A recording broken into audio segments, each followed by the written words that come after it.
সকালের নাস্তা শেষ করে চলে আসলাম দুপুরের রান্নাবান্নায়। তো এখানে ব্রয়লার মুরগি নিয়েছি, ভুনা করব, আর সঙ্গে চিংড়ি মাছ দিয়ে ঝিঙ্গা আলু দিয়ে, আর ভাত ডাল এগুলো তো থাকেই। তো এই রান্নাবান্নার কাজে চলে আসলাম। সকালের নাস্তাটা শেষ করে ফেলেছি, ঘর টুকটাক করে গুছিয়ে নিলাম। আর এই তো রান্নাবান্না একটু ঝামেলাই মনে হয়, তাই রান্নাবান্নাটাই চলে আসলাম করতে। তো এখানে আমি তো পেঁয়াজটাকে একটু নরম করে নিলাম, তার সঙ্গে হলুদ মরিচ ধনিয়া গুঁড়ো দিয়ে সাথে একটু লবণ দিয়ে আমি মশলাটাকে অল্প একটু পানি দিয়ে কষিয়ে নিলাম। তার সঙ্গে 1 থেকে 1.5 মিনিটের মতো আমি চিংড়ি মাছটাকে একটু কষিয়ে নিব। তারপর আমি এখানে সবজি দিয়ে দিব, মানে ঝিঙ্গার আলুটাকে দিয়ে দিব, দিয়ে আর একটু কষিয়ে নিব 2-3 মিনিটের মতো কষিয়ে তার সঙ্গে আমি পানি অ্যাড করে এই তো এইভাবেই রান্নাবান্না করি আর কি। তারপর তো রান্নাবান্না ছাড়াও আরও অনেক কাজ আছে, আর ফাঁকে ফাঁকে নিজের জন্য একটু যত্ন রাখার চেষ্টা করি, কারণ আমি বিছানায় পড়ে গেলে আমাকে কে দেখবে বলেন তো? কে আছে আমার খোঁজ খবর নেওয়ার মতো? যে ছিল সে তো চলে গিয়েছে, খোঁজ নেওয়ার মতো মা সে তো চলে গিয়েছে, আর চাইলেও আসবে না। আমি মন থেকে যদি ডাকিও তাও আর আসবে না। তারপর নিজের খেয়াল নিজেকেই নিতে হবে, যেন অসুস্থ না হই, যেন সুস্থ থাকি। আমার জন্য সবাই দোয়া করবেন, সবার জন্য আমার দোয়া। তো মেয়েরা তো যার যার মতো করে পড়াশোনা করতে থাকে, তার ফাঁকে ফাঁকে যতটুকু পারে আমাকে হেল্প করে। তারপরও ওদের নিজস্ব একটা লাইফ আছে, ওদের জন্য আমার মা হিসাবে চিন্তা করতে হবে। তো ফাঁকে ফাঁকে এই তো একটু পানি খেয়ে নিজের জন্য একটু সময় বের করলাম, একটু পানি খেয়ে নিলাম, তার সঙ্গে কয়েকটা বাদাম নিয়ে নিলাম। বাদাম খেয়ে আর একটু মানে হেলদি যোগালাম আর কি শরীরে। তারপর আমি অন্যান্য কাজে একে একে চলে যাব। এখানে কয়েকটা আম নিয়ে নিলাম, আম কেটে ফ্রিজে রেখে দিব, যখন যার খেতে ইচ্ছে করবে নিয়ে খাবে। তো কেটে রাখলে খাওয়া হয়ে যায়, তা না হলে তো এই যে গরম মাঝে মাঝে পড়ে প্রচুর, মানে ফলগুলো নষ্ট হয়ে যায়। তো আমি এখানে তরকারিটাও কিন্তু হয়ে গিয়েছে, তরকারি বসিয়ে দিয়ে আমি একটু পানি বাদাম খেয়ে নিলাম, সাথে আমগুলো একটু ওয়াশ করে নিলাম। আমি ওয়াশ করে ধুয়ে কেটে ফ্রিজে রেখে দিয়েছি এই তো।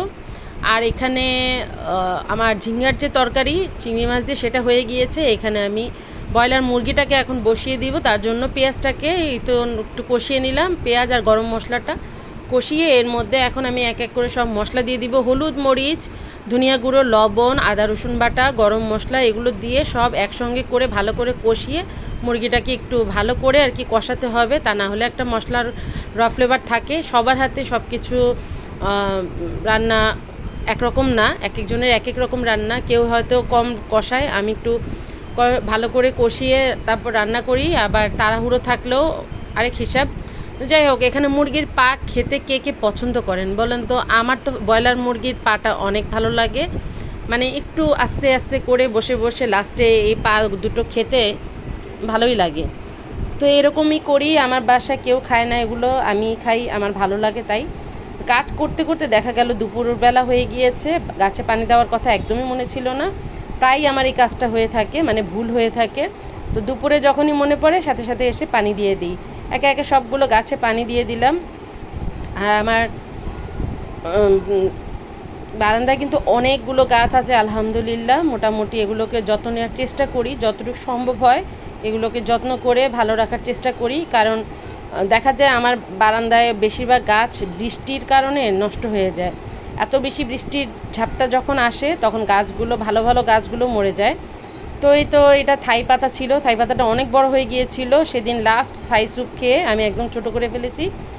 এটা আবার বড় হয়ে যাবে, মাশাআল্লাহ আলহামদুলিল্লাহ বড় হয়ে যাবে। তারপর এখানে চলে আসলাম রুমটাকে গোছানোর জন্য। তো ঘুম থেকে উঠার পরে দেখা যায় যে বিছানাটা গুছায় ফেললে মনে হয় সব কাজ শেষ, ঘরের অর্ধেক কাজ শেষ হয়ে গিয়েছে। তারপর একটু ফার্নিচারগুলো একটু চেক করছিলাম কোথায় কি পরিষ্কার করা লাগবে। তো দেখলাম যে না, পরিষ্কার করাই আছে। তারপর একটু হালকা পাতলা একটু ধুলো ছিল, মুছে নিলাম।